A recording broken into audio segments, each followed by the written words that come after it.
विदेश जाकर वहाँ भी जाकर अगर टाटा से बैठे, जिंदल से बैठे, वहाँ जाकर रुंगटा से बैठे तो फिर विदेश जाने का कोई औचित्य नहीं था। वहाँ जाकर हमें जारी कर दी कि भाई आप चलिए यहाँ से, निकलिए मेरे राज्य से।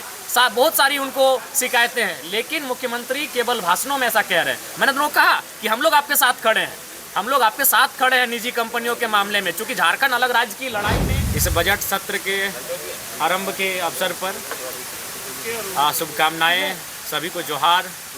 और सबसे पहले आशा करते हैं कि आप सभी सम्मानित पत्रकार बंधुओं बहिनी कुशल मंगल होंगे, क्योंकि आपका कुशल रहना हमारे राज्य के लिए सुखद है। आप कुशल रहेंगे, आप बलशाली रहेंगे तो हमारे लोगों की आवाज़ मजबूत होगी और वो उसको बल मिलेगा।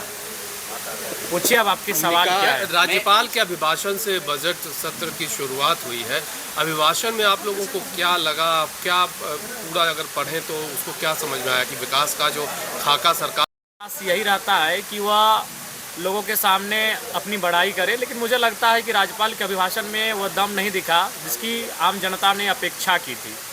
आज आप देख सकते हैं मूल अभिभाषण में जो मूल चीज़ें दिखनी चाहिए थी, आज छात्रवृत्ति का मामला लंबित पड़ा है, आज नियमित परीक्षाएं नहीं हो रही हैं, आउटसोर्सिंग एजेंसियों में कई महीनों से, चाहे वो स्वास्थ्य विभाग के कर्मचारी हो या अन्य विभाग के कर्मचारी हो, 4-5 महीनों से उन्हें वेतन नहीं मिल पाता है, वो लगातार प्रोटेस्ट करते हैं। तो मुझे लगता है कि राज्य को जितनी गति मिलनी चाहिए वो गति नहीं मिल पा रही। इसके बाद हाँ, विदेश से जो निवेश की बात वो कह रहे हैं और सरकार की पीठ थपथपाई जा रही है, तो वो तो स्पष्ट है कि वह केवल एक मुख्यमंत्री की निजी यात्रा के समान रहा। अगर उसमें कोई विजन होता तो जाहिर सी बात है वो वहाँ जाकर अगर विदेशी इन्वेस्टर से इन्वेस्ट करने की बात कहते, उन्हें आमंत्रित करते तो समझ में आता। वहाँ जाकर वो जिंदल से बैठ रहे हैं, वहाँ जाकर वो टाटा से बैठ रहे हैं, तो टाटा तो 100 किलोमीटर दूर में रहता है।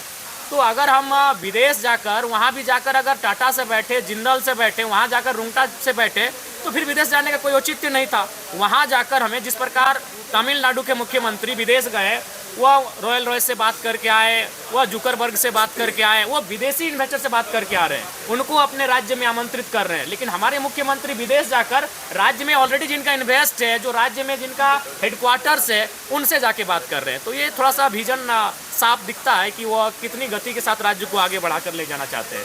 4 महीना पहले, हमें लगता है जून के महीने में भी 4-5 महीना पहले वो विदेश की यात्रा पर गए थे, तो वहाँ उनका एक प्रेस कॉन्फ्रेंस होना चाहिए था। जब इस देश के प्रधानमंत्री मनमोहन सिंह विदेशी यात्रा पर जाते थे, वो एयरपोर्ट पर आते थे और प्रेस कॉन्फ्रेंस करते थे। तो जब ये विदेशी यात्रा से आए माननीय मुख्यमंत्री, क्या इन्होंने प्रेस कॉन्फ्रेंस किया? क्या इन्होंने बताया कि विदेश की यात्रा का इनका क्या उद्देश्य था? तो मुझे लगता है कि संतोषजनक नहीं है जो राज्यपाल का अभिभाषण रहा। और जयराम जी, एक बात आप देखिए, इंडिया में काफी फर्जियत हो रही है कि बंगले नहीं, तो आप अभी गए थे, हमारे आप ही के बीच से एक भाई गए थे पत्रकार ने जो वक्तव्य दिया था। हाँ नहीं, ठीक है, नहीं हम नहीं, फिर उसको हमने तुरंत, लेकिन जो विधायकों को सामान मिलता है वो भी ले रहे हैं। नहीं, उसको हमने चिट्ठी लिख कर दे दिया है और सामान हमने वितरण कर दिया था। देखिए, आपको फिर बता रहे, हम नहीं लेने से जाहिर सी बात है वो तो या तो बंगला बंद होता या तो फिर उनका कोई सहयोगी लेता। आप अभी चले जाए, मैं सभी पत्रकार बंधुओं से कहूँगा, जब सेशन चलेगा आप मेरे बंगले से होकर आइए, वहाँ सामान्य लोग गए हैं। और यही नहीं, मैंने कोई विधायक का प्रोटोकॉल नहीं, वो हमारे शयन कक्ष तक, वो हमारे तमाम कक्षों में जाकर आप जाकर देख लीजिए, आम लोग जाकर वहाँ भी बैठे हैं, वहाँ मैंने आके ठहरे हुए हैं, रुके हुए हैं।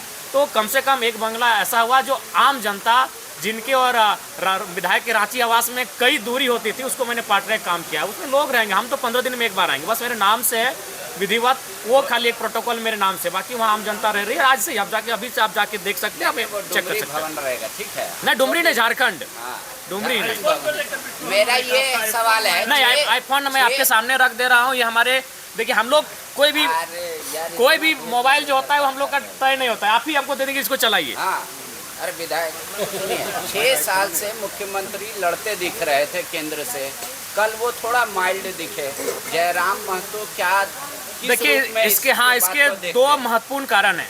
पहला कारण है कि माननीय मुख्यमंत्री महोदय वो किसी भी हाल में चाहते हैं कि हमारे आदरणीय बाबा दिशम गुरु को भारत रत्न मिले, वो किसी भी हाल में चाहते हैं, और बिना केंद्र के कंप्रोमाइज के ये संभव नहीं है। पहला, वो अपने पिताजी के सम्मान के लिए ये संभावना है। दूसरा है कि एक आर्थिक, किसी भी राज्य की गति बिना अर्थ से संभव नहीं है। तो कहीं ना कहीं जो हमारा और केंद्र का जो समन्वय नहीं हो पा रहा है और केंद्र का जो परस्पर सहयोग नहीं मिल पा रहा है, कहीं ना कहीं ये चीज़ें भी माननीय मुख्यमंत्री को केंद्र की ओर आकर्षित कर रही है। सच्चाई है। और अंदर खाने तो चर्चाएं आप ही लोग लेकर आते हैं, लेकिन अभी तक उसमें सत्यता और प्रमाणित नहीं हो पाई है, लेकिन झुकाव दिखा है, ये सच्चाई है।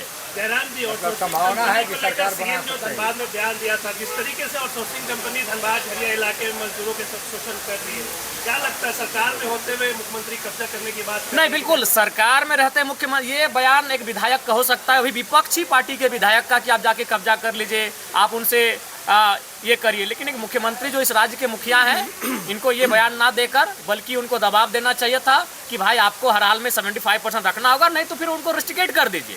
झारखंड में मुझे लगता है 1-2% कंपनियां ही ऐसी होंगी जो कंपनी एक्ट का अनुपालन कर रही हैं। बाकी आप किसी भी कंपनी के परिसर में जाकर अगर जांच करें, तमाम विषयों का जांच करें, मापदंडों का जांच करें, तो वो फेलियर हो जाएंगे। तो ऐसे में इनको सीधे रेड अलर्ट जारी कर दिए कि भाई आप चलिए यहाँ से, निकलिए मेरे राज्य से। बहुत सारी उनको शिकायतें हैं, लेकिन मुख्यमंत्री केवल भाषणों में ऐसा कह रहे हैं। मैंने दोनों कहा कि हम लोग आपके साथ खड़े हैं, हम लोग आपके साथ खड़े हैं निजी कंपनियों के मामले में, क्योंकि झारखंड अलग राज्य की लड़ाई में एक कंपनियों के द्वारा जो उत्पीड़न था वो भी एक महत्वपूर्ण कारण था, और उसी की उपज थे कॉमरेड ए के राय, जो मजदूर नेता थे, जो एक मैंने कह सकते हैं एक इंजीनियर थे। तो बिल्कुल एक कंपनियों का भी बहुत बड़ा योगदान रहा है, उनका उत्पीड़न, उनका शोषण, उनके द्वारा मजदूरों का शोषण भी एक बहुत बड़ा योगदान रहा है झारखंड अलग राज्य की क्रांति में। थैंक यू जी, मैं आज मेरा शून्यकाल का वो सवाल है और मेरा 17वें नंबर पर सवाल है। अगर हमसे पहले भी कोई विधायक सवाल कर दिए तो फिर भी मैं सवाल पूछूंगा, क्योंकि सवाल अब ऑनलाइन जाता है, सवाल को हम चेंज भी नहीं कर सकते हैं। जेपीएससी में बिल्कुल ये उचित नहीं है। इसलिए उचित नहीं है कि जेपीएससी का मतलब होता है एक साल में एक एग्जाम। आज हम 2026 में हैं, उसके हिसाब से कम झारखंड में 26 जेपीएससी के एग्जाम होना चाहिए, लेकिन ये 9वां है। हालांकि इसे गिनती में 14वां बताया जा रहा है, क्योंकि 7वां से 10वां और 11वां से 13वां एक साथ लिया गया था। लेकिन अगर कैलेंडर ईयर की बात करें तो ये मात्र 9वां एग्जाम है। तो इसलिए मेरे हिसाब से अगर इससे पहले का जो जेपीएससी एग्जाम था, उसका जो अधिकतम एज का जो कट ऑफ था वह 2017 था। तो चूंकि आप उसके बाद ये एग्जाम ले रहे हैं तो 2018 होना चाहिए। और मैं सरकार से भी सदन के माध्यम से मांग करूंगा कि जेपीएससी की जो 2026 की परीक्षा ली जाएगी विज्ञापन संख्या 1/2026 के माध्यम से, उसमें अधिकतम आयु का जो कट ऑफ हो वह 1 अगस्त 2018 हो। थैंक यू, धन्यवाद।